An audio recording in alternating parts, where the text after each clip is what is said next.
नमस्कार दोस्तों, मेरा चैनल कथा भक्ति सागर में आप लोग का स्वागत है। आज हम बहुत ही सुंदर एक कार्तिक माह में सुने जाने वाली कथा सुनेंगे।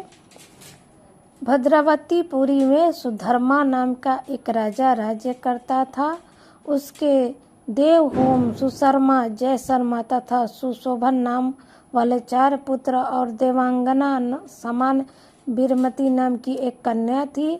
वीरमती का विवाह देवव्रत के साथ हुआ। दोनों बड़े प्रेम से रहा करते थे। एक दिन जब घर बैठे अचानक देवव्रत को सांप ने काट लिया, उसे उसकी मृत्यु हो गई।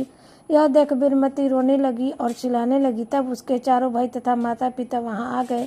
सारा दुख रूपी समुद्र में डूब रहा। उसी समय दुखों को दूर करने वाले पुल्लेसत्य जी भी वहां आ पहुंचे। राजा ने हाथ जोड़कर उनसे पूछा कि महाराज, कौन से पाप कर्म से मेरी कन्या विधवा हो गई? तब पुल्लेसत्य जी ने कहा कि राजन, कार्तिक मास में तुम्हारी कन्या ने गणेश चतुर्थी का व्रत नहीं किया था, बस इसी का पाप से विधवा हुई है। पुल्लेसत्य जी कहने लगे कि एक समय ब्रह्मा, विष्णु, इंद्र आदि सब देवता इकट्ठे होकर दैत्यों का नाश करने का उपाय सोचने लगे।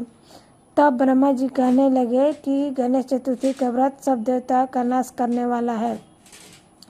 तब सब देवता के कार्तिक कृष्ण चतुर्थी का व्रत किया और दैत्यों पर विजय पाई।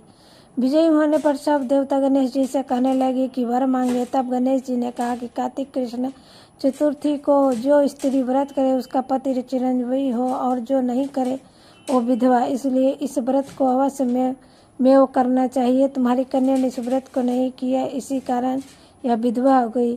अब भी यदि व्रत करे तो इसका पति भी जीवित हो जाएगा। पुल्लेसत्य जी के यह कहकर चले गए और वीरमती ने अपने मृतक पति के शरीर को तेल में रखवा दिया।